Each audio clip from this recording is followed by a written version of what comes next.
الله تبارك وتعالى في كلامه المجيد. فأعوذ بالله من الشيطان الرجيم.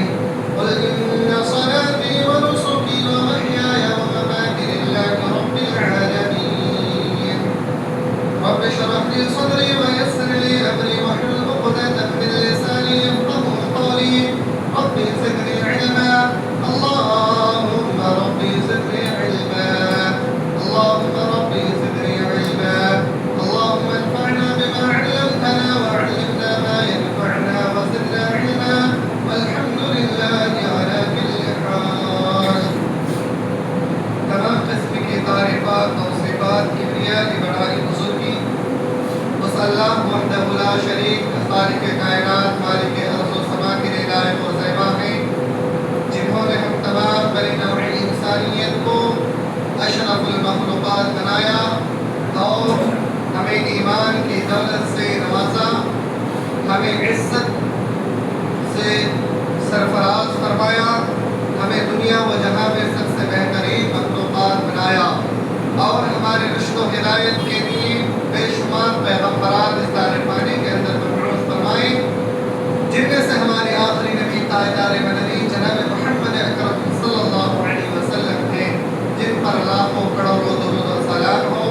اللهم صل على محمد وعلى آل محمد كما صليت على إبراهيم وعلى آل إبراهيم إنك حميد مجيد.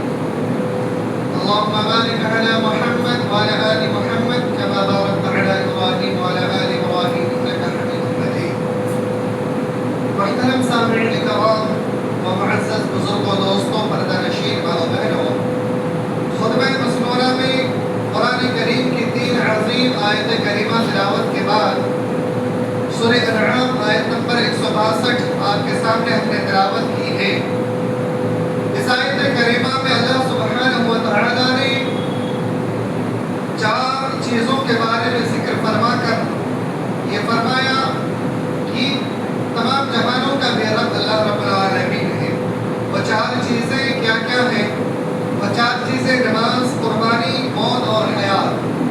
ان کے بارے میں اللہ نے فرمایا کہ یہ سب کے سب میرے لیے تو ہیں ہی، اس کے علاوہ یہ تمام جہان، یہ 7 زمین، 7 آسمان، یہ فرشتے، یہ چرند پرند، یہ پہاڑ، یہ درخت، یہ پانی، تمام کے تمام تر چیزیں میرے ہی لیے ہیں اور میں نے ہی پیدا کیے ہیں۔ ان سب کا خالق، مالک، رازق میں ہی ہوں۔ میرے سوا کوئی اور نہ تو کسی کو زندہ کر سکتا ہے، نہ تو کسی کو مار سکتا ہے، اور نہ تو کسی کو پیدا کرنے کی طاقت رکھتا ہے، اور نہ رزق عطا کرنے کی توفیق رکھ سکتا ہے۔ بلا شبہ اللہ سبحانہ و تعالی نے فرمایا ایک الفاظ میں کہ للہ رب العالمین، یہ تمام جہان اللہ رب العالمین ہی کے لیے ہے۔ لہذا آج کے خطبہ مسنونہ میں جو آیت کریمہ ہم نے پڑھی ہے، اس سلسلے میں قربانی، جو اس آیت کریمہ کا دوسرا لفظ ہے وہ نسکی، قربانی کا لفظ کہ قربانی بھی میرے لیے ہے۔ اس سلسلے میں چند اہم مسائل جو ہمارے اور آپ کے درمیان پیش آ سکتے ہیں اور جس میں ہم سے ممکن ہے کہ کچھ خطائیں بھی ہو جائیں، اور اگر خطائیں نہیں ہوتی ہیں تو الحمدللہ بہتر ہے۔ اس لیے آج کے خطبے میں مناسب سمجھتا ہوں کہ چند ایسی باتیں قربانی کے تعلق سے آپ کے سامنے رکھی جائیں جو مسائل ہمارے اور آپ کے درمیان پیش آتے ہیں اور پیش آنی ہے، تاکہ ان مسائل میں ہم سے کوئی خطا نہ ہو، کوئی غلطی نہ ہو، اور ہماری جو قربانی ہے ہم سے کیے گئے ایک جانور کو ذبح وہ اللہ رب العالمین کے ہاں مقبول ہو اور اللہ رب العالمین ہی کے لیے قربانی ہو اور اللہ رب العالمین اسے شرف قبولیت سے بخشے۔ اس لیے اس سلسلے میں چند اہم مسائل آپ کے سامنے ذکر کرنی ہے۔ اللہ رب العالمین سے دعا کرتے ہیں کہ ان تمام مسائل کو ذکر بیان کرنے سے پہلے اللہ رب العالمین سے دعا کرتے ہیں کہ اللہ رب العالمین ہمیں صحیح کہنے اور اس پر عمل کرنے کی توفیق عنایت فرمائے، آمین یا رب العالمین۔ محترم سامعین کرام، پچھلے خطبے میں ہم نے آپ کے سامنے قربانی کے فلسفے کو ذکر کیا تھا کہ قربانی کا اصل فلسفہ کیا ہے۔ اس ہفتے میں ہم سمجھیں گے کہ قربانی کی حکمت کیا ہے اور قربانی کے چند مسائل کیا ہیں۔ سب سے پہلے اگر ہم قربانی کی حکمت کو جانیں گے تو دین اسلام کے ہر کام کے بارے میں ہم اگر نظر دوڑا لیں تو تو ہر کام میں کوئی نہ کوئی حکمت ضرور ہے، ہر کام میں کوئی نہ کوئی حکمت ہے، اور قربانی کے اندر بھی کوئی نہ کوئی حکمت ضرور ہے۔ لہذا سب سے پہلی حکمت کیا ہے؟ وہ حکمت یہ ہے کہ اللہ رب العالمین کا تقرب حاصل کیا جائے۔ سب سے پہلی حکمت اگر کوئی چیز ہے تو اللہ رب العالمین کا تقرب حاصل کیا جائے، جیسا کہ ہم نے قرآن کریم کی وہ آیت کریمہ تلاوت کیا، قل ان صلاتي ونسكي ومحياي ومماتي لله رب العالمین۔ اے نبی صلی اللہ علیہ وسلم، آپ فرما دیجئے کہ نماز میرے لیے، قربانی میرے لیے، موت زندگی میرے لیے، موت میرے لیے، للہ رب العالمین، حتیٰ کہ تمام جہان میرے ہی لیے ہے۔ تو اس آیت کریمہ سے پتہ چلتا ہے کہ اللہ رب العالمین ہی کے لیے قربانی ہے۔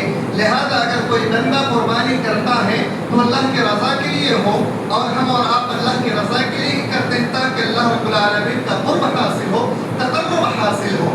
تو قربانی کرنے کی سب سے پہلی حکمت یہی ہے کہ اللہ رب العالمین کا قرب حاصل ہو جائے۔ اللہ رب العالمین ہم سب کی قربانی کو قبول فرمائے۔ دوسری چیز قربانی کی دوسری حکمت سنت ابراہیم کو زندہ کرنا، اور سنت ابراہیم کو ہی صرف زندہ نہیں کرنا ہے بلکہ اللہ کے رسول صلی اللہ علیہ وسلم کی بہترین سنت، جس کے بارے میں آپ صلی اللہ علیہ وسلم نے تاکیداً اپنی امتی کو حکم دیا ہے، اور قرآن کریم کے اندر بھی اللہ رب العالمین نے مسلمانوں کو حکم نازل فرمایا ہے کہ قربانی کرو۔ تو اس سنت ابراہیمی کو زندہ رکھتے ہوئے اور ساتھ ہی ساتھ اللہ رب العالمین کے حکم پر عمل کرتے ہوئے اور اپنے نبی صلی اللہ علیہ وسلم کی اطاعت کرتے ہوئے ہم اور آپ قربانی کرتے ہیں۔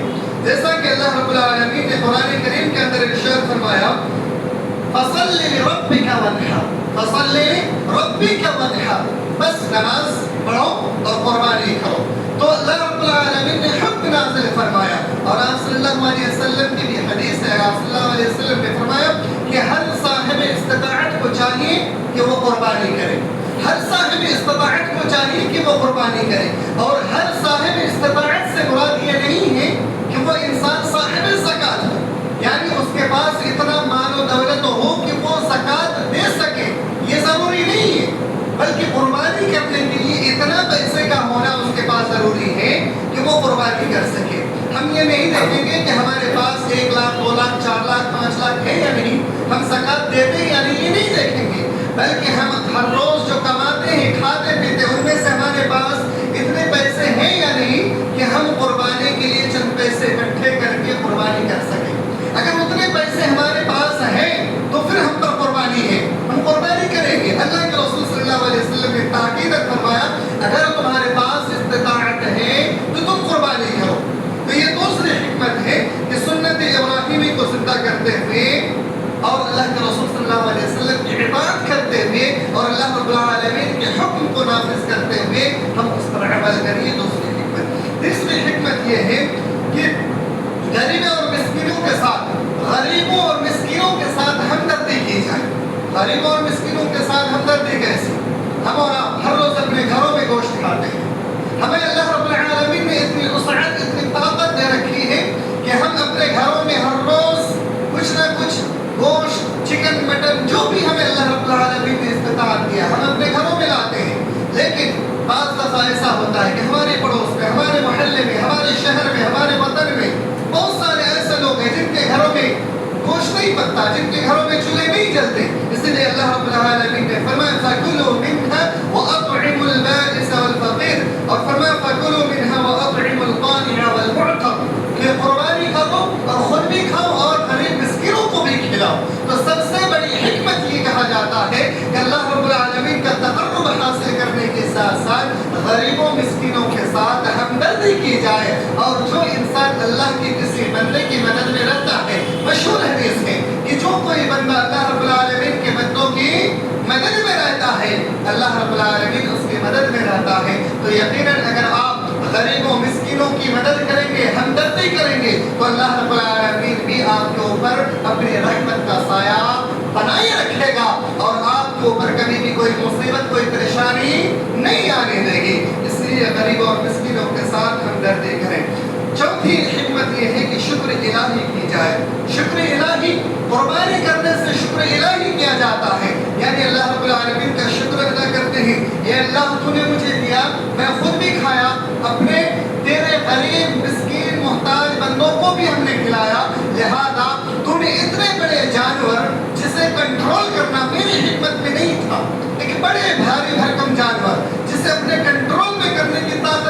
لگتا تھا، لیکن کذالک سخرناها لکم، لیکن تو نے اسے میرے لیے مسخر کر دیا، میرے کنٹرول میں کر دیا، لہذا اے میرے پروردگار لعلکم تشکرون، میں تیرا شکر ادا کرتا ہوں اور تیرے شکر بجا لاتا ہوں۔ تو چوتھی حکمت یہ ہے کہ اللہ رب العالمین کا شکر بجا لائے جائے، یہ حکمت ہے میرے بھائیوں۔ اسی طریقے سے قربانی کرنے کے سلسلے میں کیا قربانی کرنے کے لیے کچھ شرائط بھی ہیں؟ علماء کرام نے قربانی کرنے کے لیے چند شرائط بیان کیے ہیں۔ چند شرائط میں سے پہلی شرط یہ ہے کہ سب سے پہلی شرط قربانی اس شخص کے لیے ہے جس کا عقیدہ درست ہو، جس کا اعمال درست ہو، یعنی وہ پہلے اپنے زبان سے اللہ رب العالمین کا اقرار کرے، محمد رسول اللہ صلی اللہ علیہ وسلم کا اقرار کرتے ہوئے دل سے تصدیق کرے کہ آپ صلی اللہ علیہ وسلم ہمارے آخری پیغمبر ہیں اور ہم انہی کے امتی ہیں۔ اس کے بعد اقرار کرنے کے ساتھ ساتھ وہ منہج سلف کے متبع ہو، یعنی کتاب و سنت کے اوپر عمل کرنے والا ہو، کفر و شرک بدعت سے وہ ہر طرح کے خرافات سے پاک صاف و منزہ ہو۔ اس کے بعد پھر وہ قربانی اگر کرتا ہو تو ایسے شخص کی قربانی قابل قبول ہے۔ لیکن اگر کوئی انسان صرف مسلمان ہونے کی بنیاد پر اس کا عمل درست نہیں ہے، اس کا عقیدہ درست نہیں ہے اور اس کے اندر جو بدعات و خرافات بھرے پڑے ہیں ان تمام تر چیزوں سے اپنے آپ کو پاک نہیں کرتا، تو پھر ایسے انسان کے لیے قربانی کرنا نہ کرنا برابر ہے، اس کے لیے قربانی کرنا جائز اور درست نہیں ہے۔ یہ میں نہیں کہتا، قرآن و سنت کی بات ہے۔ اس کے بعد دوسری شرط یہ ہے کہ قربانی کرنے کے لیے ضروری ہے کہ چاند ذی الحجہ کا چاند دیکھنے کے بعد وہ انسان اپنے جسم کے بال ناخن وغیرہ کو نہ کاٹے، اسے یوں ہی ترک کر دے، چھوڑ دے۔ ام المؤمنین حضرت ام سلمہ رضی اللہ تعالی عنہا سے روایت ہے کہ نبی کریم صلی اللہ علیہ وسلم نے ارشاد فرمایا اذا رأیتم ہلال ذی الحجہ، کہ جب تم ذی الحجہ کا چاند دیکھ لو، واراد احدکم ان یضحی، اور تم میں سے کوئی بھی انسان قربانی کرنے کا ارادہ کرتا ہو تو فلا یمس من شعرہ وبشرہ شیئا، تو اس شخص کے لیے چاہیے کہ وہ اپنے جسم سے اپنے ناخن اور بال کو نہ کاٹے۔ اس کے لیے ضروری ہے اپنے ناخن، بال اور دیگر چیزوں کو کاٹنا وہ بند کر دے جو شخص قربانی کرنے کی ارادہ رکھتا ہو۔ اسی طریقے سے ایک اور اہم چیز کہ قربانی کرتے وقت میں قربانی کا جانور کیسا ہو، قربانی کرتے وقت میں قربانی کا جانور کیسا ہونا چاہیے۔ قربانی کے جانور کے سلسلے میں چند اہم چیز ہمیں اپنے ذہن میں رکھ لینا بہت ہی زیادہ ضروری ہے۔ قربانی کا جانور سب سے پہلے نمبر 1 پر قربانی کا جو جانور ہے وہ بہیمۃ الانعام میں سے ہو۔ بہیمۃ الانعام کیا چیز ہے؟ قرآن کریم میں اللہ رب العالمین نے فرمایا وَلِكُلِّ أُمَّةٍ جَعَلْنَا مَنسَكًا لِيَذْكُرُوا اسْمَ اللَّهِ عَلَىٰ مَا رَزَقَهُم مِّن بَهِيمَةِ الْأَنْعَامِ۔ اللہ سبحانہ و تعالیٰ نے سورہ انعام کے اندر یہ آیت کریمہ فرمایا کہ ہر امت کے لیے ہم نے قربانی کے طریقے مقرر فرمائے تاکہ وہ ان چوپائے جانوروں پر اللہ تعالیٰ کا نام لے۔ کون سے جانور؟ جو بہیمۃ الانعام ہو۔ بہیمۃ الانعام وہ کون سے جانور ہے؟ بہیمۃ الانعام وہ جانور ہے جسے 4 قسم کے جانور کہا جاتا ہے اور پھر نر اور مادہ ملا کر کے وہ 8 قسم کے ہو جاتے ہیں۔ اونٹ، گائے، بکری اور بھیڑ۔ اونٹ، گائے، بکری اور بھیڑ یہ 4 قسم کے جانور ہیں، نر اور مادہ ملا کر کے یہ 8 قسم کے جانور ہو جاتے ہیں۔ تو سب سے پہلے ہمیں اس بات کا خیال ہونا چاہیے کہ ہم جو قربانی کر رہے ہیں وہ بہیمۃ الانعام میں سے ہے یا نہیں ہے۔ اس کا سب سے پہلا خیال ہمارے پاس ہونا چاہیے کہ وہ یا تو اونٹ میں سے ہو یا گائے میں سے ہو یا بکری میں سے ہو یا بھیڑ میں سے ہو۔ ہمارے وطن کے اعتبار سے ہم جس وطن میں رہ رہے ہیں ہمارے وطن کا بھی خیال اور لحاظ رکھتے ہوئے ہمیں قربانی کے اہم فلسفے کو اور حکمت کو جاننا چاہیے۔ ہمارے وطن میں ہم جس ملک میں رہ رہے ہیں اس ملک میں گائے کی قربانی کرنا، گائے کو اللہ کے راستے میں قربان کرنا ہمارے لیے وطن کے اعتبار سے درست نہیں ہے۔ لہذا ہمیں بھی حکمت کو اپناتے ہوئے اس چیز کو جبرن کرنا درست کام نہیں ہے۔ لہذا اللہ رب العالمین نے اس کی جگہ پر اور بھی چیزیں اللہ رب العالمین نے ہمارے لیے جائز کی ہیں۔ اونٹ ہے، بکری ہے، بھیڑ ہے، ان میں سے ہم کسی کو بھی قربانی کر سکتے ہیں۔ لہذا ہمارے پاس بکری کا آپشن ہے، بھیڑ کا آپشن ہے، اونٹ کا آپشن ہے، ان میں سے کسی کا بھی ہم قربانی کر سکتے ہیں۔ اس کے بعد دوسری چیز، جانور شرعی محدود عمر کو پہنچ جانا ضروری ہے، یعنی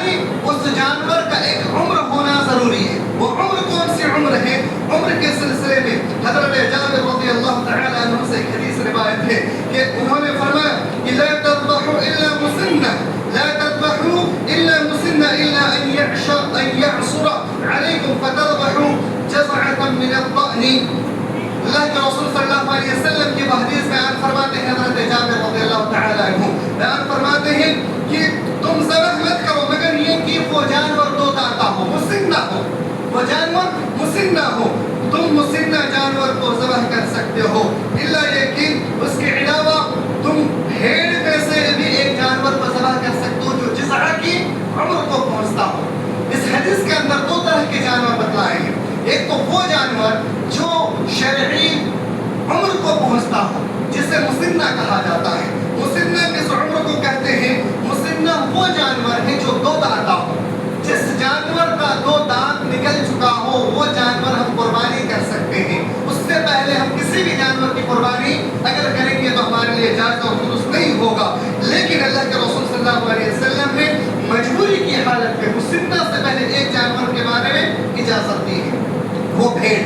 بھیڑ کے بارے میں اللہ کے رسول صلی اللہ علیہ وسلم نے فرمایا کہ تم نے کوششیں کی، تم نے تلاشی لیکن تمہیں نہیں ملا، ایسی صورت میں تم جزعہ، بھیڑ میں سے جزعہ کی قربانی کر سکتے ہو۔ اور جزعہ کس عمر کی بھیڑ کو کہا جاتا ہے اس کے بارے میں محدثین کرام بیان فرماتے ہیں کہ بھیڑ میں سے جزعہ وہ جانور ہے جو پورا مکمل 1 سال کا جانور ہو، پورا مکمل 1 سال کا وہ جانور وہ جزعہ ہے، اس کا دو دانت ابھی نہیں ہوا ہے، لیکن مجبوری کی شکل میں اگر آپ کو جانور نہ ملا ہو ایسی صورت میں آپ صرف بھیڑ میں سے آپ کر سکتے ہیں، لیکن یہ تب ہوگا جب آپ نے تلاشا ہو اور آپ کو کہیں بھی اس کے بالمقابل دو دانتا جانور ملا ہی نہ ہو۔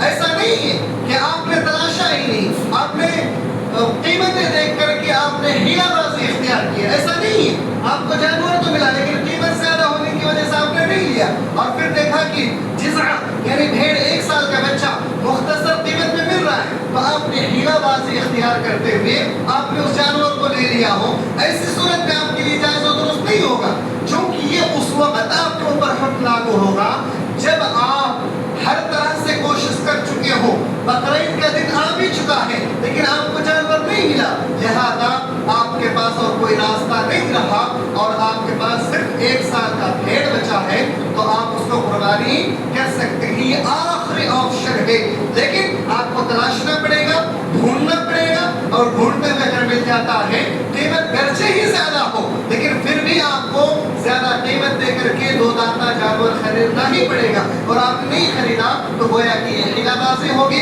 اور آپ کے لیے جائز درست نہیں ہوگا، کیونکہ دلوں کا مالک اللہ رب العالمین ہے، نیتوں کا مالک اللہ رب العالمین ہے، اور قربانی اللہ کا تقرب حاصل کرنے کے لیے کیا جاتا ہے، لہذا آپ نے اگر ہیلا بازی اختیار کی تو اللہ رب العالمین آپ کا دل کا بھی خیال جانتا ہے کہ آپ نے کس نیت سے قربانی کی ہے، پھر آپ کو ثواب یا جزا یا بدی دونوں میں سے کوئی ایک چیز اللہ رب العالمین آپ کی نیت کے اوپر سے عطا فرمائے گا۔ اس کے بعد تیسرے قسم جانور کے اندر یہ 5 طرح کے عیب نہ ہو، اس چیز کا خیال رکھنا ہے، 5 چیز کا عیب جانور کے اندر نہ ہو، 5 چیز کے عیب سے پاک ہو، وہ کون کون سے ہیں؟ 5 طرح کا عیب۔ نمبر 1، وہ جانور کانا نہ ہو، وہ جانور کانا نہ ہو اور کان کٹا ہوا نہ ہو اور کان چرا ہوا اور کان میں سوراخ نہ ہو، کان کے اندر سے چرا ہوا ہو اور کان کٹا ہوا ہو، کان کترا ہوا ہو، کان میں سوراخ ہو، اگر ایسا جانور ہے آپ کے پاس تو آپ کی قربانی جائز اور درست نہیں ہوگی۔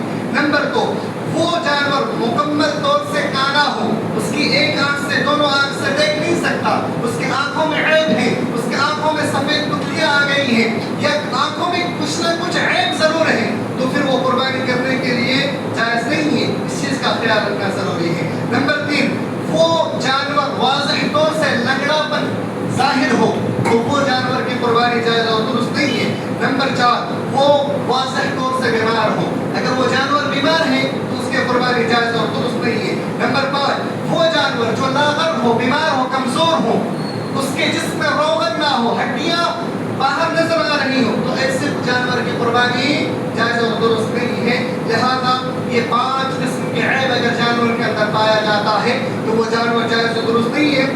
مسند احمد کے اندر روایت ہے، حضرت علی رضی اللہ تعالیٰ عنہ بیان فرماتے ہیں کہ امرنا رسول اللہ صلی اللہ علیہ وسلم ان نستنشرف العین والأذن وألا نضحی بأوراء ولا مقابلة ولا مدابرة ولا شرطة ولا خرقة.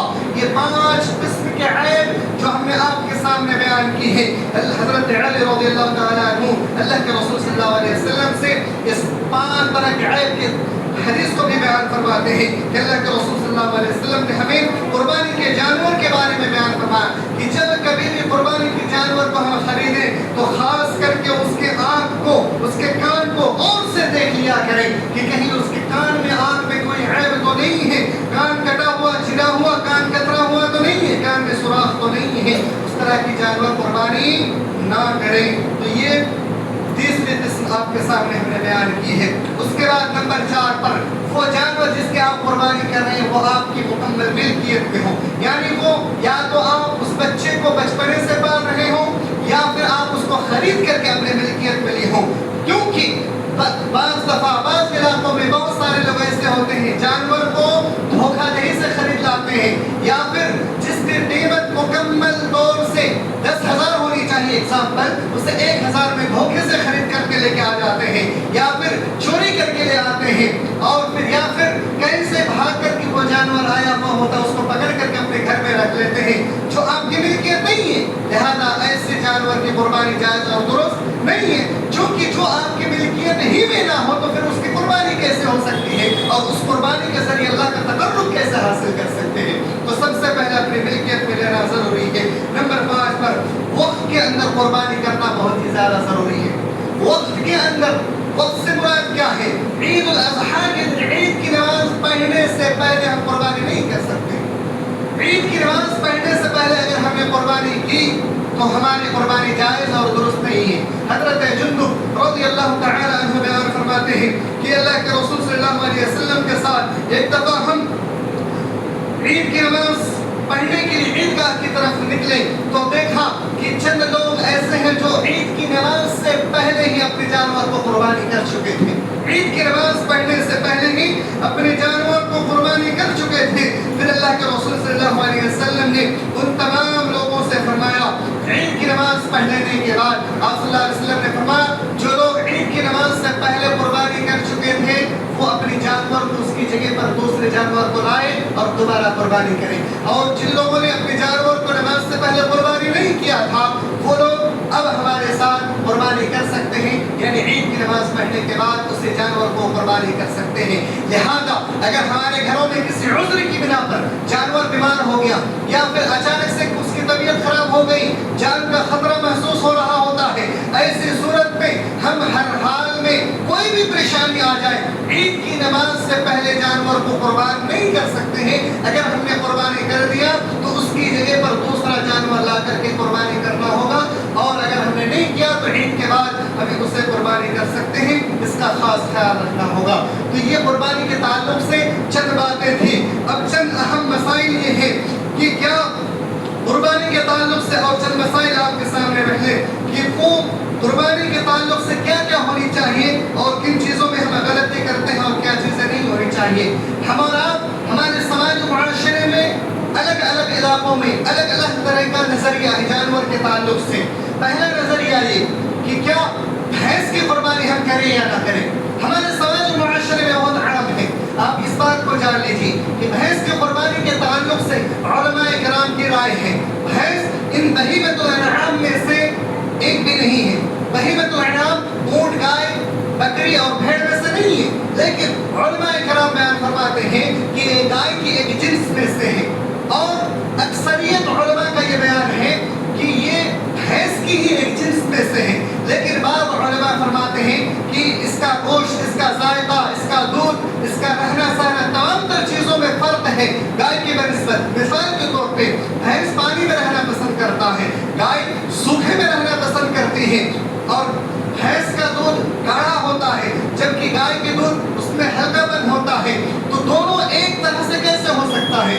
لہذا دو الگ الگ قسم کے جانور ہیں. تو کچھ علماء کی یہ بھی رائے ہے کہ مثال کے طور پہ آپ اس بات کو سمجھ لیجئے کہ بکری ایک ہی کوالٹی کا ہے, لیکن بعض بکریاں پہاڑی ہوتی ہیں, بعض بکریاں دیہاتی ہوتی ہیں. پہاڑی بکریاں اس کی کوالٹی, اس کی طاقت, اس کی توانائی الگ ہوتی ہے, اور جو دیہات کی بکریاں کوالٹی, اس کی توانائی, اس کی طاقت الگ ہوتی ہے.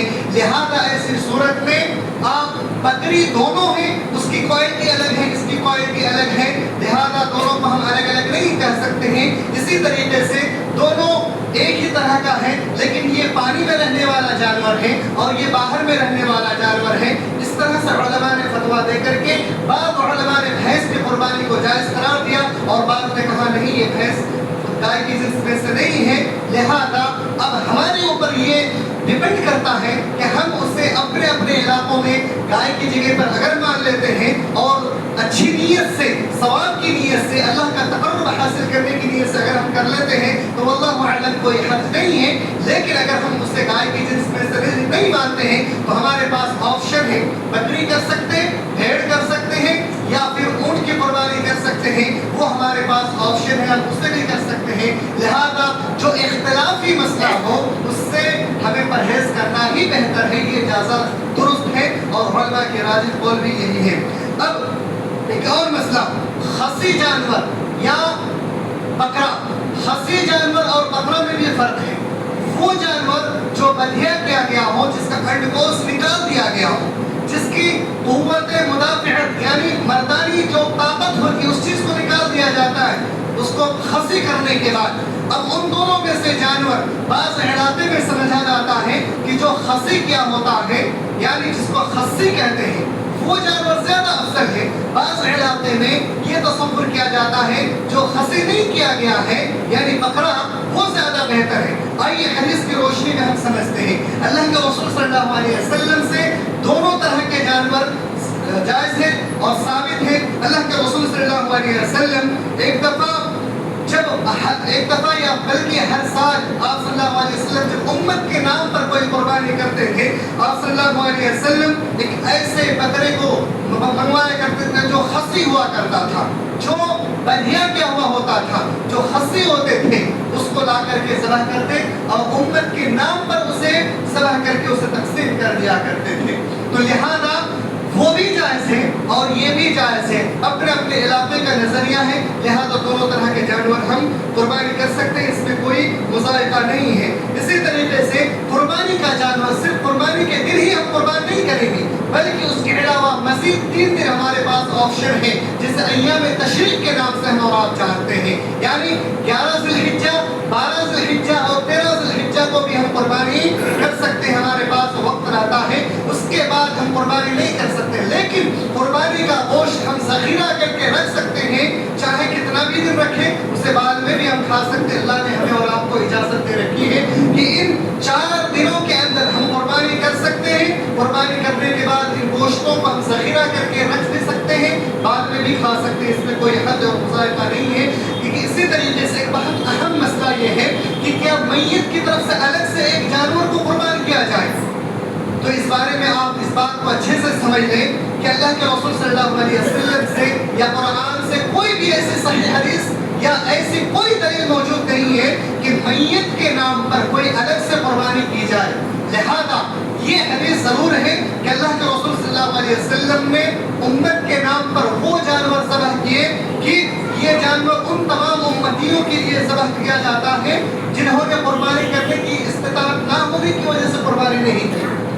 تو ان لوگوں کے نام سے قربانی کی گئی جو استطاعت نہ ہونے کی وجہ سے قربانی نہیں کی, یا پورے امت کے لیے آپ صلی اللہ علیہ وسلم نے قربانی کی. اور اس میں مردہ یعنی میت کی طرف سے خاص جانور ذبح کر کے اسے تقسیم کرنے کا کوئی ثبوت قرآن و حدیث سے نہیں ملتا ہے. لہذا اس سے پرہیز کیا جائے کہ الگ سے کوئی جانور ذبح کر کے اس کے نام پہ تقسیم کیا جائے, بلکہ پورے گھر والوں کے نام پہ آپ جانور کو ذبح کر سکتے ہیں اور اسے تقسیم کر سکتے ہیں. مزید ایک تو اہم مسئلہ ہے وہ آپ کے سامنے رکھنا ضروری ہے. قربانی, بہت سارے لوگ قربانی کرنے کی استطاعت نہیں رکھتے ہیں, لیکن کیا وہ قربانی کی استطاعت نہ رکھنے کی وجہ سے قربانی تو نہیں کر سکے ہیں, لیکن کیا اسے قربانی کا ثواب نہیں ملے گا, وہ محروم رہ جائیں گے. اللہ کے رسول صلی اللہ علیہ وسلم ایسے امتی کو, ایسے غریب مسکین انسان کو نا امید ہونے سے منع کرتے ہوئے آپ صلی اللہ علیہ وسلم نے فرمایا کہ اگر کوئی بھی شخص قربانی کرنے کی استطاعت نہ رکھے تو اس کے لیے ایک آپشن ہے, ایک طریقہ ہے. اگر یہ طریقے کو اپناتا ہے تو لہذا اس سے بھی قربانی کرنے کا ثواب ملے گا. وہ طریقہ کیا ہے کہ جو انسان قربانی نہیں کر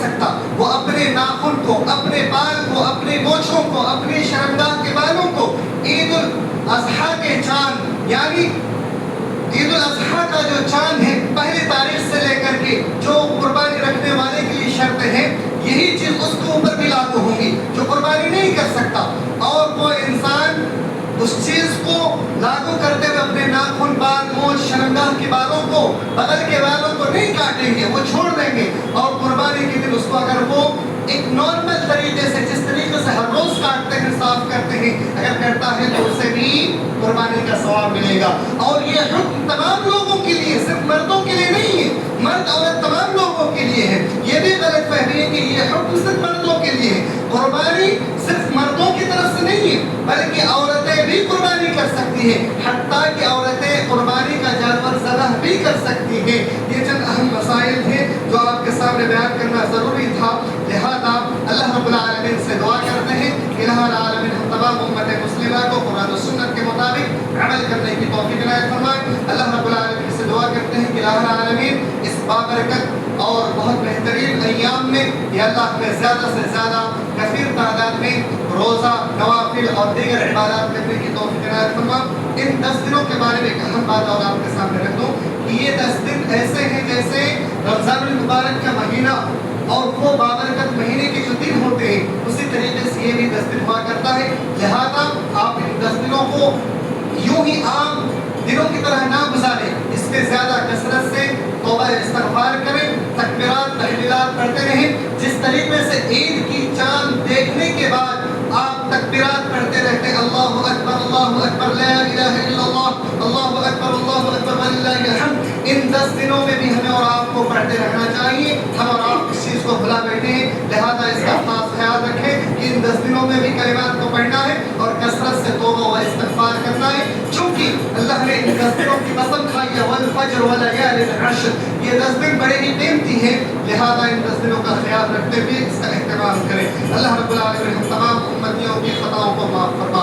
الہ العالمین سے دعا ہے کہ الہ العالمین ہم تمام امت مسلمہ کو قرآن و سنت کے مطابق زندگی گزارنے کی توفیق عنایت فرما۔ یا اللہ ہم سے جو بھی خطائیں ہوئی ہیں یا اللہ ان تمام خطاؤں کو بخش دے۔ یا اللہ خطبہ مذکورہ میں کوئی غلطی، کوئی غلط فہمی اگر ہم سے ہو گئی ہے، یا اللہ ان تمام غلطیوں کو درگزر فرما۔ یا اللہ صحیح بات امت تک پہنچانے اور اس پر ہم تمام لوگوں کو عمل پیرا ہونے کی توفیق عنایت فرما۔ یا اللہ ہم تمام لوگوں کی بخشش عنایت فرما۔ یا اللہ مرنے کے بعد اعلیٰ مقام جنت الفردوس میں عطا فرما۔ آمین یا رب العالمین۔ وآخر دعوانا